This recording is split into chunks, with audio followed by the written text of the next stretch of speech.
Welcome to In the Archives, where we explore the voices shaping tomorrow's health.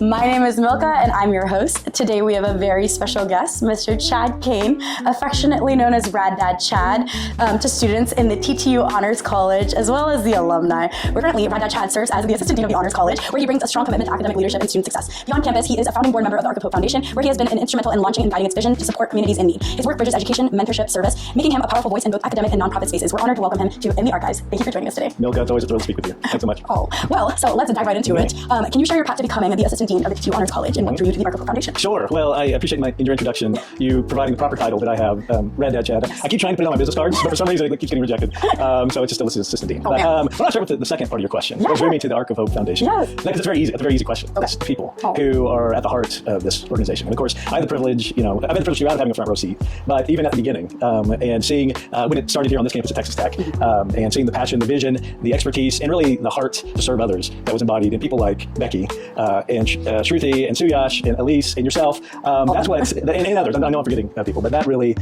is what drew me to what this organization has now become. And what's fascinating is while I don't contribute enough, I do have the opportunity to witness how not only getting the ball rolling and the momentum that was generated, but now after years, it's amazing to see the impact that you have had here in so many other places. So that is what drew me to the Ark of Hope Foundation, is you and the people that are at the core of this operation. You asked about my journey becoming Assistant Dean in the Honors College. Well, as a little boy, I just sat up at night dreaming about either being the next Larry Bird or the Assistant Dean of the Honors College. One of those worked out, yes. No, actually, I think if I had to put a word to it, my career journey has been very circuitous, but also adventuresome. So I kind of think back to when I was your age, which we won't dwell on this, but that was a long time ago. That was 2 years ago. A long two times 20. And where I kind of envisioned my life as a professional going. And what was interesting is actually at this point of where you're at in my life, I was at a point where it was kind of the pivot. So I had high school or in college, thought of going in a particular direction. And really in grad school, that's where going to grad school and actually thinking at that point, I'd like to work in academia. I'd love to work in a college, university, a grad school. And I was thinking that as a professor, very firmly. But what was great is having experiences, people, opportunities, similar to what you guys do, that impacted me greatly. And that pivoted to where I work in academia, but I work in a different way. I work as more of an administrator. And actually, at a point, where you're at in life is when that started, and it's been 25 plus years since. Wow. But I would never have dreamed of how fulfilling it would be. And the biggest part of it is watching amazing people do amazing things, and that's what the Ark of Hope Foundation is all about. Oh, well, we're blessed to have you around and have you as a great mentor and advisor. So now, kind of with these two roles, how do they complement each other in shaping tomorrow's health leaders? Yeah, so I think you guys all know that I'm really the subject matter expert for things like molecular biochemistry and 5-syllable words that you guys can rattle off in your sleep, but I couldn't read it off a script. So I am not like the science expert in the operation. What I do like to think, though, that I might contribute is maybe modeling things that are important beyond the expertise and the intellect that you need to dedicate to this work. Things like being an effective communicator, things like relationship building. And something that, I've learned, over the course of being around the block many times, is sometimes it's just not taking yourself too seriously. Because if I did that, my life would probably be not so great. And I think it's really important when you're doing serious work, life-impacting work, like as at the mission and what you guys do here in this community and is done in other communities. It's serious work. And it demands your mind, your heart, and everything. As you engage in that, I also think it's good to find the lightness that goes with that. Find maybe moments of levity, having genuine human connection with others. And I know for me, that's what kind of gives me some life and inspiration. And so in any way I can, I hope to in some small way model that. As more than anything, I'm kind of watching how you're the models for me on how I can be better. So that's definitely a two-way street. And as an aside, by the way, when I first met Chad, like he said, he models effective communication, because I would email him for any minor inconvenience in my life. Be like, hey Chad, what's up? Maybe hey, pseudo-major. Hey Chad, like maybe every 3 hours. And then I can say now confidently that I've definitely learned how to effectively communicate once a day, not 5 times a day as I used to. So there were some gaps of at least 7 hours. Yeah. I appreciate it coming up for air. Sometimes. So thank you so much. You definitely modeled that for me. Amazing. Well, as a follow-up to that, what barriers do students still face when pursuing careers in health, and how are you or like administration working to address those barriers? Yeah. Well, I would say barriers in health, but if I can even broaden that, because I think sometimes there are very much structural barriers, and I think we're living in a day and age where there's actually more of those that we have to work through. I also see, and this may be more acute with having the privilege of working in the honors community, of sometimes students putting self-imposed barriers where they come and that first time, whether in class or on the campus or wherever, where there's a challenge, they have to draw upon something they never had to draw upon before to get through it. And we may see this in honors because sometimes we're sitting in offices with students and it's the first time they've gotten a dreaded C on a paper. Yeah. And in some ways feels like it's easy to make light of that. Right. It's also in that student in that moment that is crushing them. And so I think part of what I hope we do, and this is where kind of the administration is we foster a sense of community where when things are going great, we hope you're involved and contributing. When things are going not so great, we hope you're involved and you're making connections with us and we're helping see you through it. Because there's so many other ways, with mental health and other things that students are working through, that we have to be prepared and equipped to be a presence and a guide and an inspiration to get that student through that wall. Either through it or over it or around it or how we do it. So with what might be a self-imposed barrier, that we can kind of help them see, okay, the sun's going to come up tomorrow. New opportunities. You're excited because you will continue to thrive. You may not feel it in the moment. You may feel just surviving would be great, but you will continue to get to the point of thriving. We're here by your side. And that's kind of what this university, I think, it does a great job of having people who are committed to student success. And that sounds really flowery, but that's, most felt in just those dark moments. And it could be related to like how you do an exam or a paper, but it very much could be like, I just, broke up with a boyfriend or girlfriend for the first time, or, the crazy things happen in the world, and this actually has affected loved ones. And so I think we do well with barriers, particularly those that we know students impose on themselves, to help them work through that and to discover their own resilience to do it. Also being attentive to the barriers that are more kind of thrust upon us and, professionally and steadfastly working through those on students' behalf as well. Yeah, and I think as a student, very heavy on the self-imposed barriers, by the way, just especially I think being a student in the honors college or even in medical school, it's so easy to feel like this imposter syndrome because you think everyone has to be very perfect to, it's real. meet all that. And I think it's faculty like yourself really help us as students kind of get out of that mindset, or at least like work around it in a way to where we can adjust and bloom in our own environment. So thank you. Very well said. Thank you. Okay, next, from your perspective, how does the Ark of Hope Foundation contribute to health and community well-being? It's amazing the vision that this organization has had in the prototype that led to now being the Ark of Hope.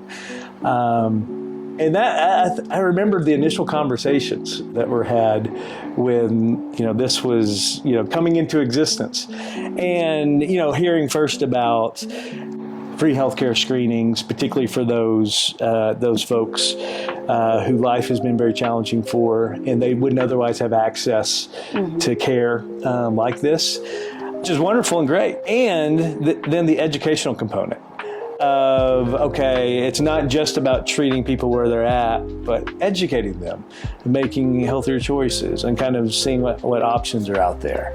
Right. And so that was very, because I felt, just in that moment, just felt, okay, that's really kind of taking it to the next level. And that's something that, even like professionals like myself who try to launch initiatives, things like that, sometimes we just look to address the root cause, but we don't think further, okay, how can we get people to a place where we're not having to address root causes like that? And then the other thing that was really inspirational is just because having a vision to provide free healthcare screenings, having a vision to educate people, that's great, but it doesn't just happen. Like, you don't just snap your fingers and that's done. You have to marshal people, organizations, partners to contribute towards that effort.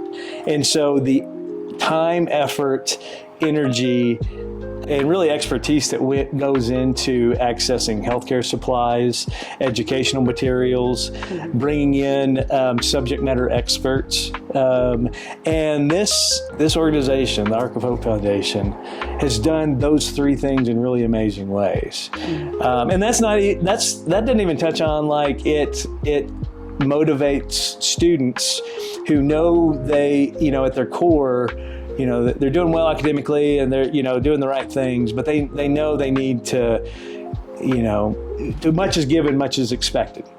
And okay, it's something's expected of me. How can I channel that? And it's amazing to see how on this campus, at the med school, on other campuses across the country, how this has been the entity that has, where students have activated and are making their communities better, making individual people better who otherwise wouldn't receive the care, educating them, and doing the legwork, kind of the less glamorous stuff of kind of getting things set up to be able to fulfill your mission and goals and things like that.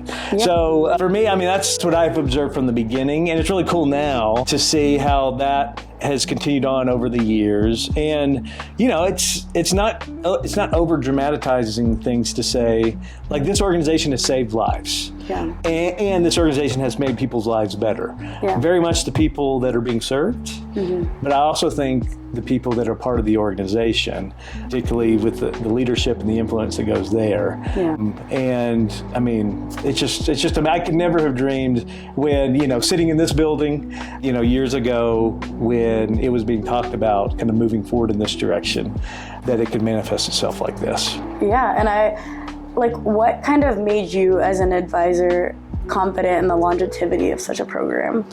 Back to one of my initial responses, it's the people who are involved in it. Yeah. And in one sense, that is, me having, prior to coming home to Texas Tech, working in the honors community, I've worked at 5 other institutions of higher learning, 5 other colleges or grad schools, all great schools, all great opportunities for me, contributed to who I am today.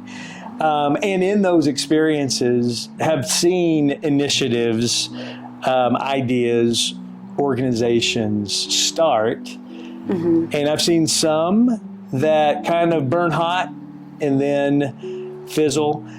And I've seen some that are sustained and that grow and that continue. And really, the key ingredient that I've seen that's the differentiator between the two is the commitment of the people involved.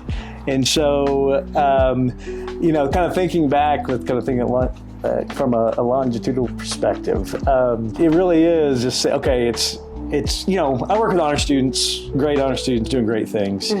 There is something special about the core group here. And what's cool is it started with a conversation with one student, Becky Joseph, but then seeing who she brought in. And kind of seeing how that is sustained. So that, looking at it from kind of one perspective. Another perspective actually ties in, I think, with my first conversation with you, Milka, when you first started here. So we had interacted on screens as you're making the transition to being a Red Raider, joining us in the honors community, and on your way to med school through UMC.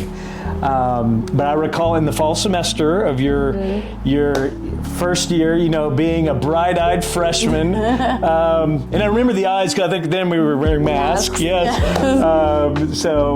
But recalled in that conversation other things with you and your friend who came over to take the initiative to kind of talk things through. The heart of the conversation was, how can I serve? How can I give back? How can I be involved in it? You probably didn't say this as a freshman, but what I intuited was, this is a student who's asking, how can I make this place better? And so that type of conversation and just knowing involvement with students who have that sort of disposition, that's where, I think that very much contributes to how this organization has done great things for its first season, and then the next season, and then it's sustained and it's grown, which is really exciting.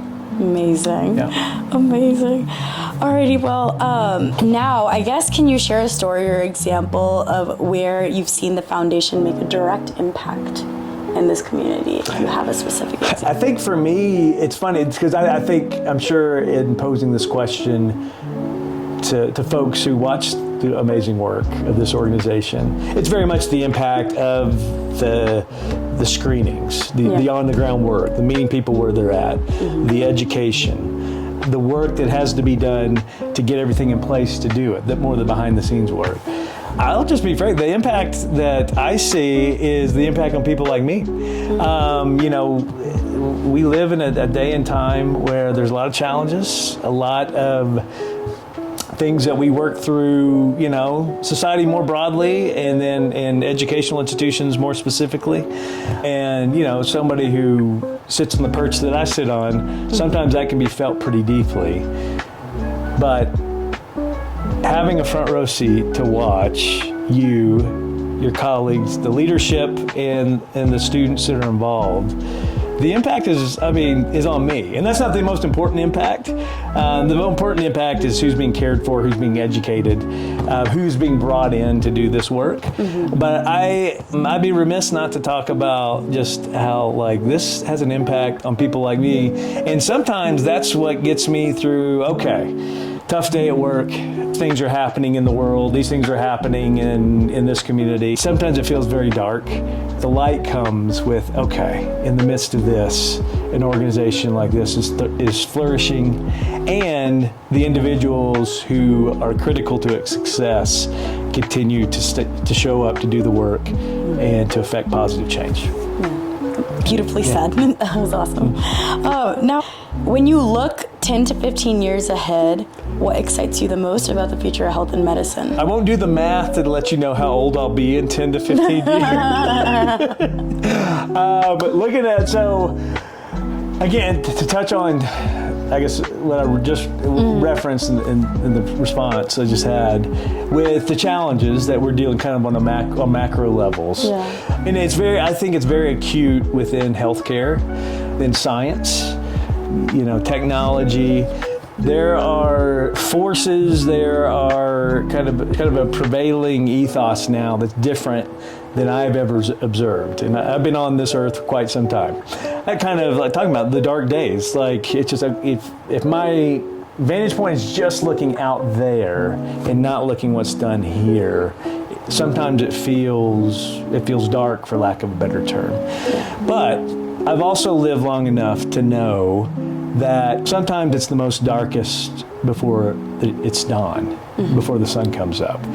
And I actually see that being a reality within the healthcare community, scientific communities, research communities, technology, where it feels like a lot is being thrust against people who genuinely want to make our society better and make people's lives better through science, through healthcare, through research. And I feel innovation has come generally in moments like really impactful innovation. And I think part of it is in that context, people, and it's typically young people, who continue to do amazing things and continue to inspire and continue to engage. And that what leads to breakthroughs that can pierce through things on a micro level, but even on a macro level. So you'll have to forgive me for not providing specifics, but I do very much think, and this is, I think, the essence of the Ark of Hope Foundation, right, is whatever's going on in the world, whatever's going on campuses, whatever's going on, I mean, these are people who are showing up, who are helping folks in need, who are educating people who can be empowered to make better choices to help their own lives, continuing to marshal the support more broadly. I mean, that's what we need. And so looking at this 10 to 15 years down the road, kind of seeing it being an exponential multiplier to what I know will be, sometimes we take one step backwards, but we can take two steps forward. And I think this is a big part of what excites me looking ahead with an organization like this. Yeah, and my next question kind of bounces off of that, but how do you believe that universities and nonprofits can adapt to keep up with the pace of these changes that are happening in our world? Well, the pace of change is kind of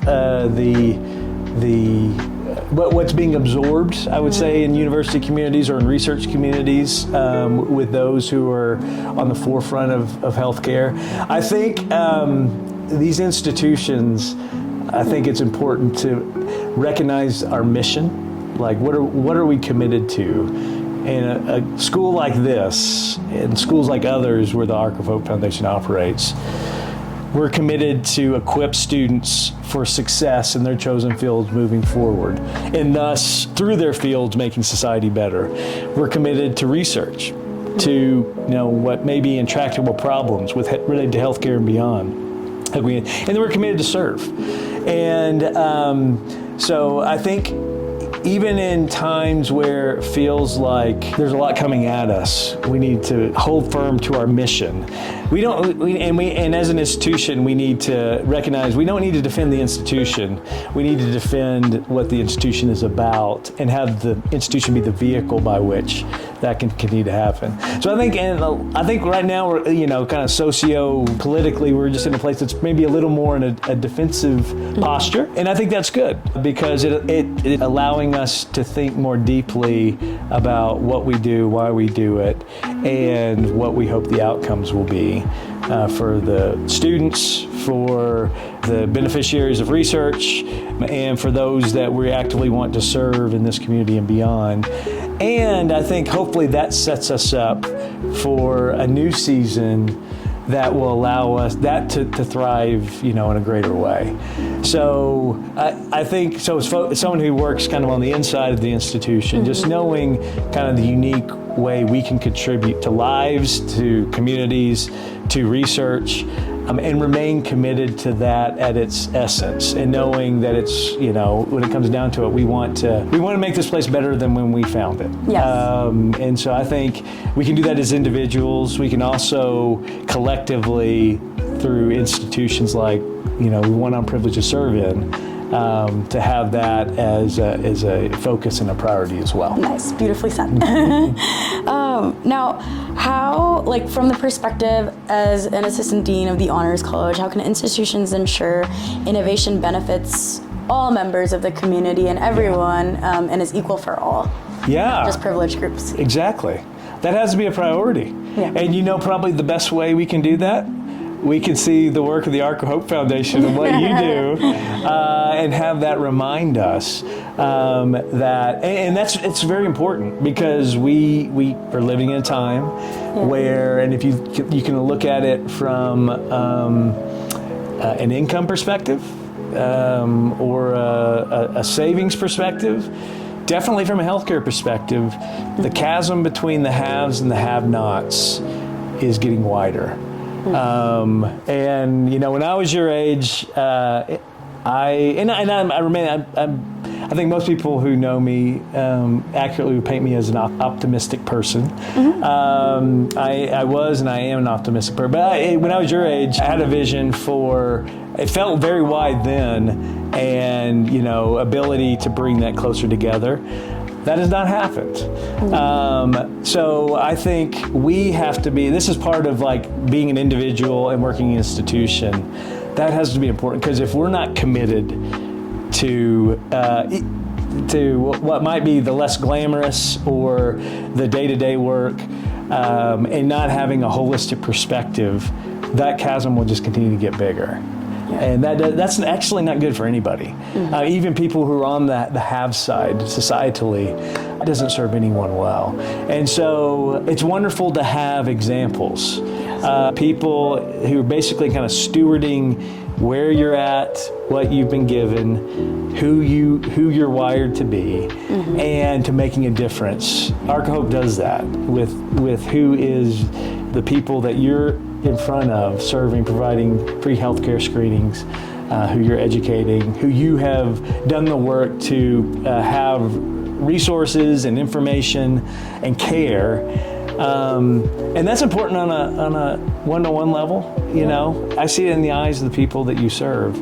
Like the contact they have with you may be the only meaningful contact they've had in quite some time. It's true. And that's important on that level. It's also important, I think, on a very much broader level, that we're doing what we can to care for those that society often looks beyond and doesn't care for. And that's, as somebody who, through initiatives like this, but in other ways, and sometimes I think we think it's just us giving, but there's actually a lot that we can get in return for that type of engagement. So I'm inspired that, to your question, that remains at the heart of what this organization is. And that's something that we all can kind of watch, and wherever we're at, draw inspiration from, as we're committed to bringing that gap closer together. Yeah, I really appreciate how you mentioned the sort of bi-directional relationship we have in this work, because I think it's a mutually beneficial relationship for everyone involved in this work, just because we're learning so much as students, but also like the community is receiving help from us. And so, that's an amazing point that you bring up. Now, if you could give advice to young people hoping to shape the future of health, what would it be? Oh, goodness. Have espresso in close proximity? Or that? I would say, as I'm in the moment reflecting on some of my responses, I feel like darkness has been alluded to more than I have in typical conversations. But I feel a saying that comes to mind is be fearless. I think maybe a better way of framing that doesn't sound as trite, and I think more is the essence, is like be with less fear. Because I think fear is wired into us in our species. It's, I think, how, humans have sustained themselves over years having a healthy amount of fear. Like, if I'm living on the savannah and in my peripheral vision I see a mountain lion head in my direction, I know how to respond in the moment. And that fear actually helps me to perpetually survive, to, move on. But I do think that, in one level, I think fear now is a component that it has some of the destructive forces that broadens the chasm between the haves and the has not. It's kind of the rocket fuel for things like social media. That if you kind of see the clickbait, it is either prompting people to fear or watching people in moments of fear, how they respond.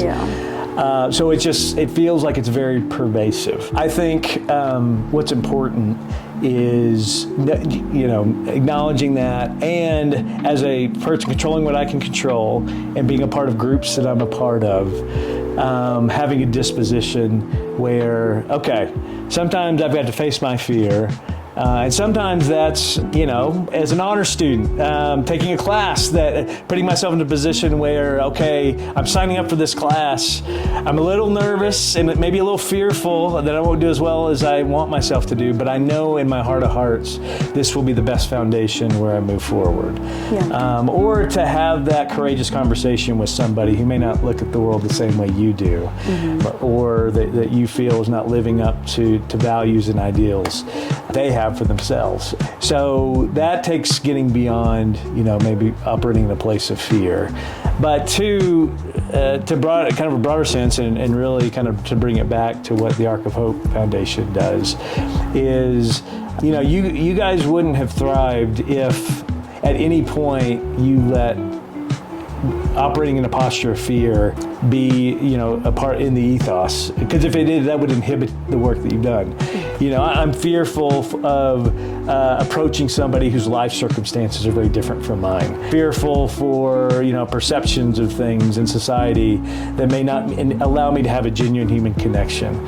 I'm fearful for going into corporate offices, asking for donations, talking to people who are, at the other side of society, but putting a simple request forward to see if they can partner in the work that we're doing. And so I think that what's great is this organization has thrived in many ways, but one is it has people and it has a disposition. Like, fear is not going to be our operating principle. We're going to go for it boldly. We're going to engage. We're going to make a difference. And again, that's part of the inspiration. Like old bald dudes like me can see you guys operating in that way, and getting beyond, what is kind of a pervasive sentiment in society, and allowing yourselves to put yourself out there, and in doing so, doing a lot of good for a lot of people. Amazing. Well, in conclusion, just one last question before we end is, what keeps you so grounded and motivated in your work? Milka, you think I'm grounded? I think you are. I think you know the answer, and it's having the opportunity to have a front row to watch students like you and the students we've talked about in this organization and other students that we're privileged to have come through these doors and join us. Just do things that just blow my mind. And this I have to anchor it in this organization. Because like I've talked about in the first conversation, oh wow, okay, we're gonna do free healthcare screenings. That's wonderful. Oh, we're also gonna educate people beyond that, and to bring people, and then we're gonna do the work to make sure this is sustainable, and to watch people do that and do other things where you're not obligated to. It's not part of the expectations that any of us thrust on you coming here, but this is what you've done. And like I've said, lives have been changed by virtue of this organization. And for me, from my vantage point, how can that not be motivating? And to the extent I can be grounded, that does ground me. And it reminds me, even in the tough days, this work is amazing work. I'm privileged to do it. And if I can throw a few dad jokes in every once in a while as Rad Dad Chad, and I just get minimal eye rolls, that's the cherry on the sundae. But that's what motivates me. Amazing. And don't worry, you have plenty of people to call you Rad Dad Chad now. So those dad jokes will have a full audience. That's right. But thank you so much for joining us on this episode of In the Archives. We've learned so much from your expertise and all the knowledge that you have, just from all these years of the beautiful work you've done. But we really appreciate your time. And other than that, thank you for tuning in, and we'll catch you on our next episode.